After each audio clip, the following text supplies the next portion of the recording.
Hello to all you beautiful people out there, Regnilla over here bringing you another episode of Monster Hunter Freedom Unite. For today's episode, we are taking on the quest Descendants of the King. A quest I do not recommend soloing. Instead, this is one of those ones that's better off played in a group. But that doesn't mean this one cannot be soloed. It's just quite a bit harder to solo. For this quest, we are taking on a Silver Rathalos and Gold Rathian. But unlike other multi-monster quests where they come in one at a time, this particular quest, we have them both at the same time, and it's not fun to do on your own. If you do this on your own, make sure you bring plenty of potions and even more flash bombs, because this one tends not to be fun because both monsters tend to kind of gang up on you. But for this one, we have quite a nice setup. We got Winsnoo over here with a status effect longsword. You got me with a standard kind of powerhouse longsword. We got let's see, Evelyn over there with a bowgun, and probably my favorite of this group is Akka, or AKA. I'm gonna say it as Akka because, you know, less syllables. But Akka over here is using a hunting horn. Now, it wasn't until I think I want to say Monster Hunter World where hunting horns really started to get a lot of attention, and that I mostly attribute it to that particular Monster Hunter game being put on a console as well as PC, because console Monster Hunter is freaking awesome. Handheld Monster Hunter, it's still awesome, but you know, you got to work with a few limitations. But with the hunting horns provide buffs for your teammates, and they can do damage very similar to a hammer.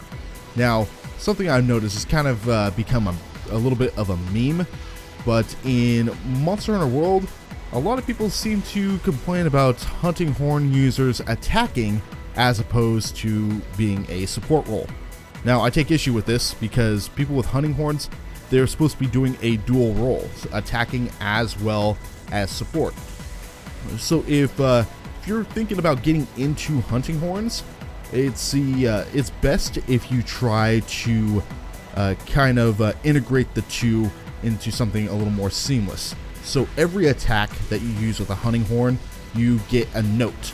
So different notes allow you to play certain songs, and those songs will allow your teammates to get specific buffs.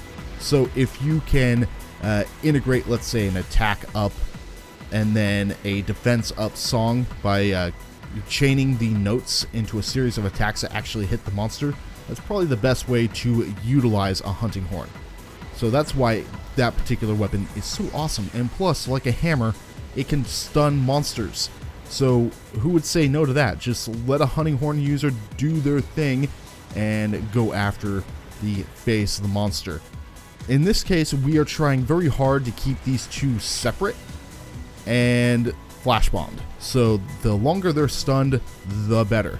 Because this could be a very not fun quest if they're not cooperating. And unfortunately with the Rathian here, she does not want to cooperate. And as a matter of fact, my strategy here is kind of doing an anti-team hunt. So I am leaving the Silver Rathalos for my 3 teammates, and I am going after the Gold Rathian myself.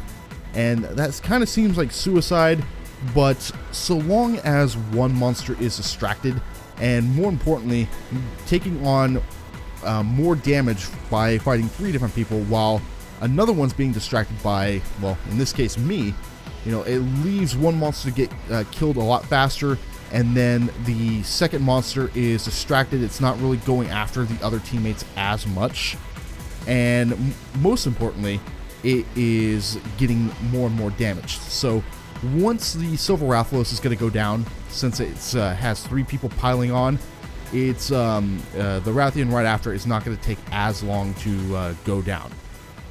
So it's also, you know, dangerous because the longer one monster is out on the field, the easier it is for that monster to KO someone that probably shouldn't be KO'd.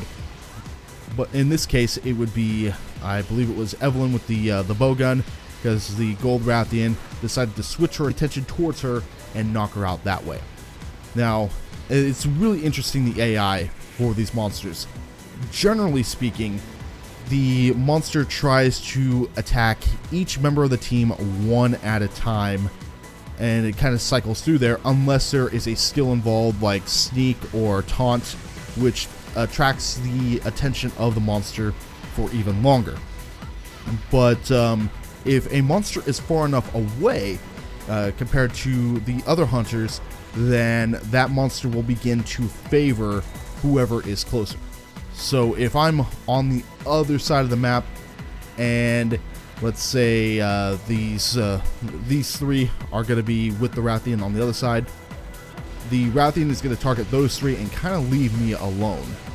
And so if you want to do this solo, that's probably going to be the way to go.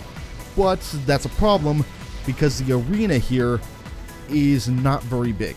It is it's pretty easy for monsters to keep track of where the hunters are at. So ideally, this strategy is better in smaller places when you're in a team as opposed to by yourself.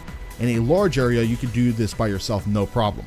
In fact, there is another quest where you're facing off against a Silver Rathlos and Gold Rathian at the same time, and that strategy can be implemented because it's taking place, I believe it's at the top of the tower.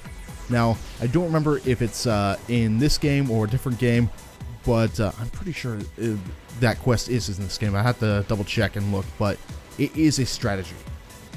But the Rathian here is about done because now all four of us are piling on against this monster, and she's stunned. She cannot really do much else, and there we go. So do this one in the team. It's a lot more fun that way, and you get all sorts of goodies because two at the same time, better rewards. But that's going to do it for me and this video. Thank you guys so much for watching. If you're interested in any of my other content, be sure to hit on that annotation at the end of the video, and I will see you again in the next video. Take care, people.